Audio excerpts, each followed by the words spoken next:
We're continuing our study of value and using the media of black and white charcoal. We're continuing with our popcorn drawing. At first, we had created our black and white charcoal chart, starting with a white pencil, continuing with the black pencil, and creating some naturally occurring grays in the middle. With this skill, then we are going to draw and render our popcorn. So with my sharpened white pencil, here I have my photo. You will find this on Microsoft Teams in our file. And just as we had done with the graphite, I'm just continuing my study with the shapes and forms that I see.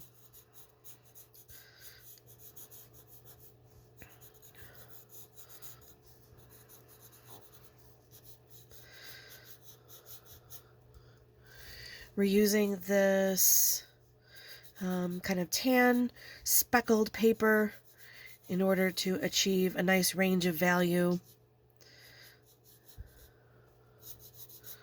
It is erasable, so I'm not too concerned right now with maybe mistakes that I might make or changing my judgments on space and relationship between areas.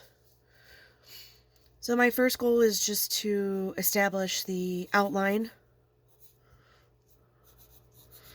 the major forms, the contour.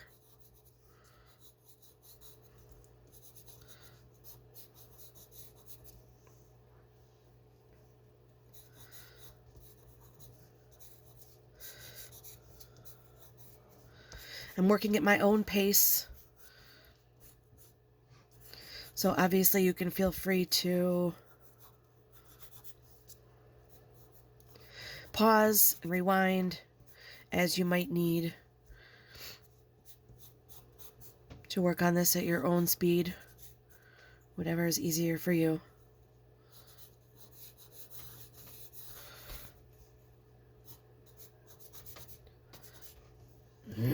Notice how I'm holding my pencil like I would normally draw, maybe not too close up to the sharpened end, but just back a little bit with a normal grip.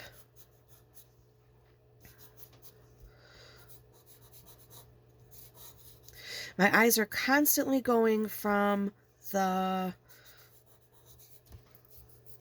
photo to my work, constantly back and forth.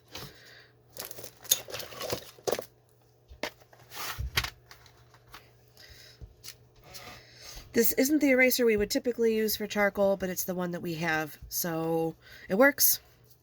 Use it. Just going in and looking at my overall shapes.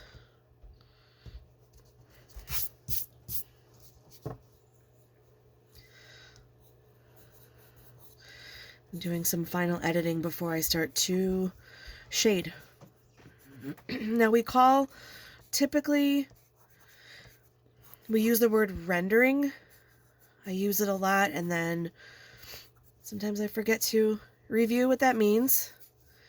Rendering has to do with whatever media you're using, in this case, a charcoal pencil, and creating, whether it's shading or texture, creating values on the surface.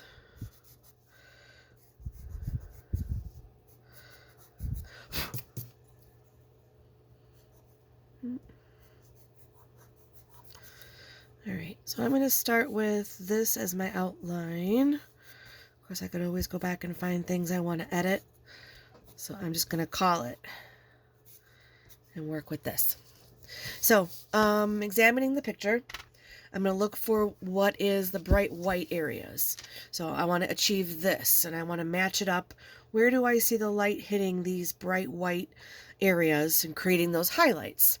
And we know that this was just plain white pencil. So I know that my first thing, and because it's a white object, you're going to have a lot of this. My first thing will be holding the pencil more loosely, side of the pencil, not the point, is to come in and start in a circular motion to develop these white highlights. And yes, a lot of it is bright white, but there are some really dramatic dark shadows too, and some very light grays that are just barely gray. So we're going to you have to kind of be a detective and look.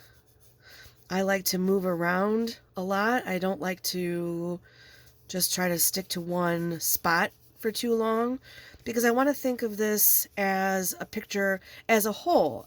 Yes, it is parts. It is kind of separate little chunks and puzzle pieces, but ultimately it really is, I want to look at the whole picture. So circular motion, sharpened pencil. Yes, you're going to see some of the beige paper showing through. That's the point. This, and down here. This is especially, we got some reflected light that we had seen before, especially white parts. And this, that's a little bit darker.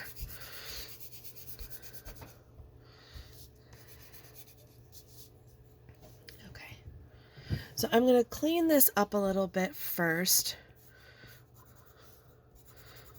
and brighten up what I want to be really bright white.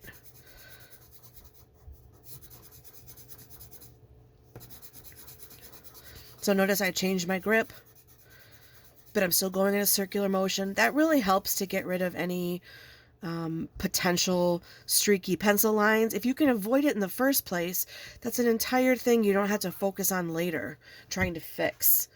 So if you start to see pencil streaks, perhaps, remember, don't do this. I'll put it down here. Don't do that. That's a big no. N-O. Don't do that. Then you're giving yourself way too much work to have to fix later. So where was I? This is bright white over here. I'm looking to see what catches my eye and I feel is the brightest. It's the areas that the light, the overhead lights, are providing. When I took the photo of the popcorn. Oops. If you start to squeak like that, you're probably pressing a little too hard, so that's what I was doing.